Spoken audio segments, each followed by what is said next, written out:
Life changed fast for me. I'm 22 now. But when I was 18, my mom passed away after years of bad health. 2 years ago, my dad followed, his body worn out from the same struggles. I was 20, barely figuring out adulthood, when I became the legal guardian of my little brother, Jake, who was 15 then. It wasn't a choice. I debated. It was just what had to be done. Jake's only family was me, and I wasn't going to let him end up in foster care.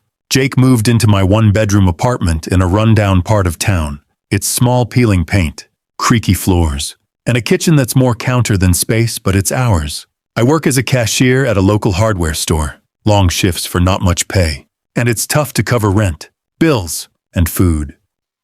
Now 17, switched to the high school a few blocks away. He's a junior, a good kid with a quiet smile. But life hasn't been kind. To help out, he works 2 part-time jobs, one at a burger joint, flipping patties after school, and another stocking shelves at a grocery store on weekends. During summer, he goes full-time, hauling boxes in a warehouse. He shouldn't have to grind like this at his age, but we're stretched thin. His pay covers his school supplies, clothes, and some of his food. I hate that he has to do it. But I'm proud of him. He never complains, just keeps going. Taking care of Jake is more than paying bills. I'm the one signing his permission slips, showing up to parent-teacher conferences, and making sure he's got a hot meal. I check his homework when I'm not dead tired from work. Sometimes, I catch him staring out the window, and I know he's missing mom and dad. It breaks my heart. I miss them too. But I've got to stay strong for him. I feel guilty. I can't give him a bigger place. New sneakers without holes. Or just a day where he doesn't have to hustle. Still, we make it work. We've got this rhythm, me cooking spaghetti, him washing dishes, both of us laughing at dumb TV shows. He's not just my brother, he's my family, my responsibility. Living like this isn't easy. The apartment's cramped, with Jake's stuff spilling over from the couch where he sleeps. My bed's in the corner, a thin curtain for privacy. We're always tripping over each other's shoes. Money's tight, and I'm constantly juggling bills. But Jake's worth it. He's got dreams, maybe college, maybe a trade. I want him to have a shot at a better life. I'm not perfect, but I'm trying to be the guardian he needs. This is our life, and it's hard. But it's ours! Then my girlfriend, Sarah, came into the picture, and things got complicated. While I was juggling life with Jake, I met Sarah, and everything felt lighter for a while. About a year ago, a coworker dragged me to a bar for drinks, and there she was laughing loud, her dark hair catching the light. Sarah's 21, a part-time barista with a sharp wit and a smile that pulled me in. We swapped numbers, and soon we were texting nonstop. Our first date was burgers at a diner, where she teased me for overanalyzing the menu. I liked her confidence, her stories about wanting to travel, maybe start her own cafe one day. For a guy stuck in survival mode, she was a spark of something new. We clicked fast. Sarah loved movie nights, so we'd cram onto my lumpy couch. Jake usually at work or asleep watching old comedies. She'd lean into me, and I'd think, maybe this is what normal feels like. I opened up about losing my parents, about raising Jake. She'd nod, say, that's tough, but her eyes would drift, like she didn't quite get it. Still, I saw a future with her. I'd lie awake, picturing us in a bigger place, maybe a house someday. With Jake off at college, I wanted her to be part of our life. But cracks started showing. Sarah didn't like coming over much. Your place is so crowded, she'd say, glancing at Jake's backpack or the dishes he left out. I'd explain he's working 2 jobs, barely home, but she'd shrug. He's always around, though. I brushed it off at first. She was used to her own space, living with roommates who split everything evenly. I figured she'd adjust, but she'd make comments, like how Jake takes up so much room or how I'm too busy playing dad. It stung. I'd bite my tongue, thinking, she doesn't know what it's like to be all someone's got. I tried balancing things. I'd save up for dates, cheap stuff, like walks in the park or coffee runs, so Jake wouldn't feel like a burden. Sarah liked the attention, but she'd push for more. Why don't we ever go away for a weekend? She'd ask. I'd remind her I can't leave Jake, not with his schedule and my work. She'd roll her eyes, say, you're 22, not 40. I wanted her to see Jake the way I do a kid who's been through hell, still showing up every day. But she saw him as an obstacle, not family. One night, over pizza at her place, I tried talking about it. Jake's not going anywhere, I said, keeping it light. He's my brother, my responsibility. Sarah leaned back, arms crossed. I get that. But don't you want a life that's just us? Her words hit hard. I thought she'd come around, maybe even bond with Jake, but she was drawing a line. I went home that night, Jake asleep on the couch, and stared at the ceiling. I wanted Sarah, but not if it meant choosing her over him. Things were about to get messier. As my relationship with Sarah grew, her comments about Jake started to pile up, and then she dropped a bomb that changed everything. A few weeks ago, we were at my apartment, dishes stacked in the sink, Jake's textbooks on the coffee table. Sarah sat on the couch, picking at her nails, and said, "I want to move in with you." I was stunned, but excited until she kept talking. "But I'm not paying rent. We're a couple, not roommates. And Jake needs to go. He's a freeloader, taking up space we could use." My jaw dropped. Jake, a freeloader. My 17-year-old brother, who works 2 jobs and sleeps on a lumpy couch because we can't afford a bigger place. I couldn't believe she'd say that. Our apartment's tiny 1-bedroom with my bed behind a curtain, a living room where Jake crashes, and a kitchen barely big enough for a fridge. Every inch is shared. But Jake's not some stranger leeching off me. He's a kid who lost both parents, busting his tail at a burger joint and grocery store to cover his own expenses. I'm his legal guardian, not just his brother. Kicking him out isn't an option. It's unthinkable. I did the math in my head. Sarah moving in could help with bills, maybe let Jake work less. But she wouldn't even chip in for groceries, saying, "That's not how couples work." Her words burned. Couples support each other. And don't they? So why was she tearing down my family? I pushed back, hard. "Jake's not a freeloader," I said, my voice tight. "He's my brother, and he's staying." Sarah crossed her arms, eyes narrowing. "Don't you want a real life with me? Just us. No baggage." Baggage. Jake's not baggage, he's a kid who's been through hell. I told her he works harder than most adults, that he's saving for his future. She scoffed. "He can live somewhere else. Friends? Whatever." I felt my chest tighten, anger mixing with disbelief. Jake has no one else. Friends' couches aren't a home. Fosterkare. No way. I'm his home. And I won't abandon him for anyone. Not even Sarah. The argument got heated. I pointed out how her moving in could ease our money troubles if she helped out.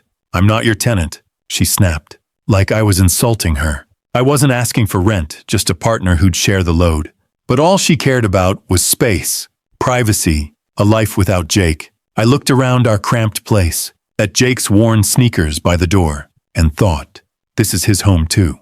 Sarah's demand felt like a betrayal, not just of me, but of everything I'm fighting for. I told her I needed time to think. But deep down, I was already questioning if we could come back from this. After Sarah's demand to kick Jake out, I was reeling, caught between my heart and my duty. I sat on the edge of my bed that night, the apartment quiet except for Jake's soft snoring from the couch. Anger burned in my chest.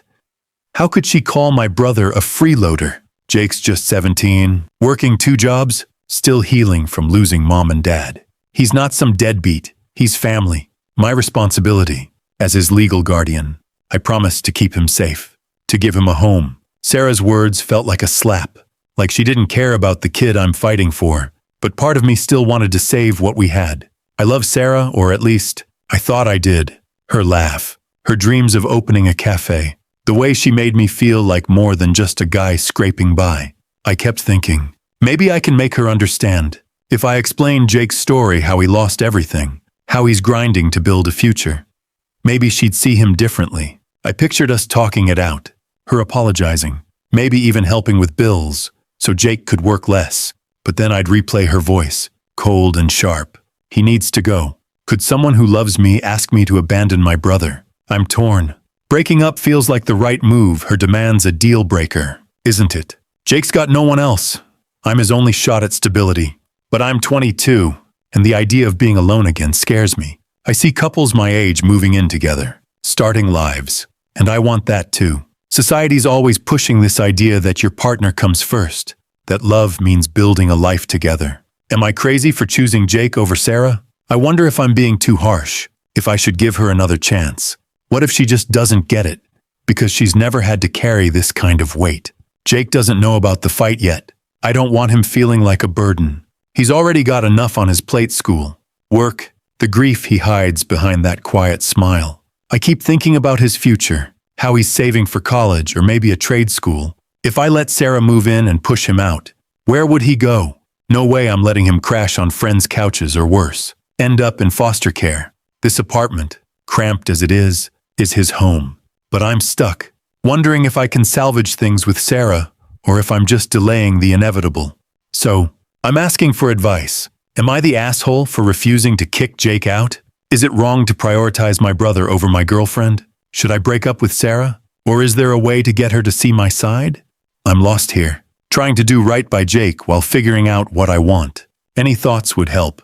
After pouring my heart out online, I knew I had to face Sarah and deal with this mess. 2 days ago, I asked her to meet me at the diner where we had our first date, hoping the familiar spot might keep things calm. I was nervous but determined. I needed her to understand why Jake's staying, no matter what. Over greasy fries, I laid it all out.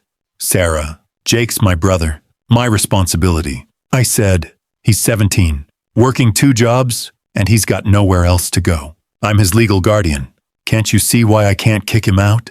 I hoped she'd soften, maybe show some heart. She didn't. Sarah leaned back, sipping her soda, and doubled down. I get that he's your brother, but why does he have to live with you? Can't he stay with friends or something? Or, like, foster care? My stomach dropped. Foster care for Jake, who's already lost both parents. I gripped the table, trying to stay cool. He's not some problem to shove off, I said. He's family, and he's working harder than most kids his age. She rolled her eyes. You're choosing him over us. I just want a normal life, not playing house with a teenager. Her words cut deep, showing how little she cared. I realized then she wasn't going to budge. Later that night, I called my buddy Mike, a coworker who's been like an older brother to me. I told him everything, half expecting him to say I was overreacting. Instead, he got mad for me. She's out of line, Mike said. Jake's a kid who needs you, and you're doing right by him. Don't let her guilt you into screwing that up.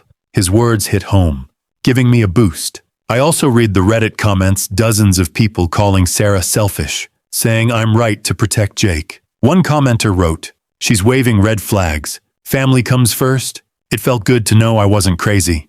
The next morning, Jake caught me looking stressed. He's sharp like that. You okay? Man, he asked, tossing his backpack on the couch. I didn't want to worry him, but he pressed, and I caved. Sarah wants you to move out so she can live here, I admitted. His face fell, and I hated seeing that fear in his eyes. I grabbed his shoulder. Listen, Jake, you're not going anywhere. This is your home, and I've got your back, always. He nodded, eyes shiny, and mumbled, thanks. We didn't say much after, just watched some TV, but it felt like we were solid again. I texted Sarah later, setting a boundary. I can't do this if you won't accept Jake. I wrote, think about what you're asking, and let me know if you can handle it. I haven't heard back yet, and honestly, I'm not sure I want to. I'm relieved I stood up for Jake, but there's this ache. Losing Sarah hurts, even if she's wrong. I'm hoping she'll come around, but I'm bracing for the worst. Reddit, you've been a lifeline. Any advice on what to do next? After setting that boundary with Sarah, I waited for her response. But deep down, I knew what was coming. 3 weeks later, I'm single. And honestly, it feels right. Sarah texted back a day after our diner talk, saying she couldn't live with Jake in the way, and that I was choosing him over our future. I met her at her place to end it. Sarah, I love you, but Jake's my family, and I'm his guardian, I said, steady but sad. If you can't accept that, we're done. She got mad, accused me of throwing away us for my brother, and said I'd regret it. I just nodded, said, I hope you find what you're looking for, and left. Walking away hurt, but it was like a weight lifted. I wasn't betraying Jake. At first, I felt lonely. Nights were quiet without Sarah's texts or her laugh. I'd second-guess myself, wondering if I'd been too quick to end it. But then I'd see Jake hustling through his homework or joking about his burger flipping skills, and I knew I'd made the right call. I talked to Mike, My coworker buddy, who slapped my back and said, "You dodged a bullet.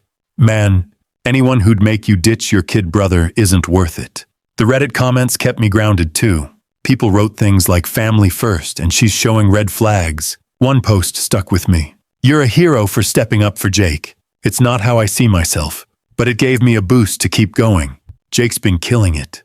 And that's the best part. Last week, his school counselor called Jake's grades are up, and he's in the running for a scholarship to a local community college. He came home grinning, waving a report card with mostly A's.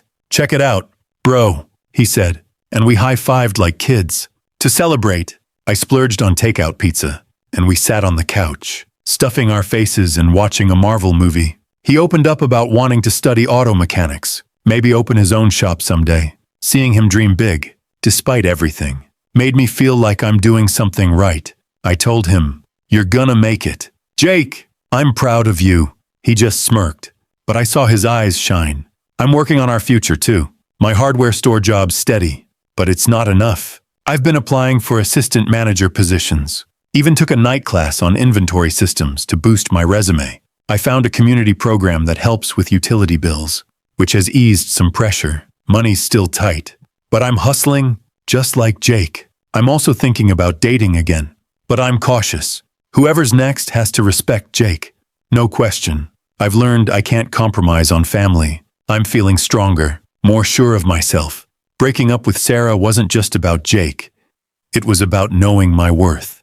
Reddit, you've been amazing. Your words helped me see her selfishness and my own strength. Any tips on moving forward, especially with dating while raising a teenager? Thanks for having my back. Looking back, those 3 weeks after breaking up with Sarah were just the start of a bigger journey. 2 years later, Jake and I have built a life I'm proud of. Jake's 19 now, a freshman at a local community college studying auto mechanics. He's still working, but just one job now, at a garage where he's learning the trade. He chips in for rent and groceries, insisting it's his turn to help. We moved to a bigger apartment last year, 2 bedrooms. No more couch sleeping for Jake. It's still modest, with mismatched furniture and a leaky faucet, but it feels like a real home. I'm an assistant manager at the hardware store now, making enough to breathe easier. We're not rich, but we're stable, and that's everything. I've grown too. I'm more confident, surer of what matters. I started dating again 6 months ago, and my new girlfriend, Lisa, is different. She's a nurse, kind and grounded, and she gets Jake. The first time she came over, she brought cookies and asked Jake about his classes. He lit up, and I knew she was a keeper. Lisa respects my role as Jake's guardian, even helps with advice when I'm stressing about his future. I'm careful, though Sarah taught me to watch for red flags. I won't let anyone come between me and Jake again. That whole fight with Sarah was a turning point. It showed me family comes first, and I've carried that lesson into every part of my life. Jake and I are closer than ever. Last weekend, we were eating burgers at our favorite diner, laughing about old times. "Remember when we shared that tiny apartment?" Jake said. Grinning. "I thought we'd kill each other." I laughed. "Nah, you were stuck with me." He got quiet, then said, "Thanks for not giving up on me." "Men," I just nodded, throat tight. "We've been through so much losing mom and dad. Scraping by, Sarah's drama, but we made it. I'm proud of Jake, but I'm proud of us, too." I stepped up as his guardian, and he's become this amazing guy with big dreams. That conflict with Sarah feels like a lifetime ago, but it shaped me. It taught me to set boundaries and stand up for what's right, even when it's hard. I think about how I almost wavered, how I wanted to keep her, but choosing Jake was the best decision I ever made. Reddit, you helped me see that. Your comments calling out Sarah's selfishness, cheering me on for protecting Jake gave me strength. I learned terms like red flags and family first, and they stuck with me. You made me feel like I wasn't alone, and I'm grateful. Life's good now. Jake's got a shot at a great future, and I'm building one too. With Lisa and new goals, I might go back to school myself. Maybe business classes to run a store someday. The biggest lesson, family and resilience beat any temporary drama. Choosing Jake wasn't just about duty, it was about love. I thank Reddit for helping me figure that out. Any last advice for keeping this momentum going?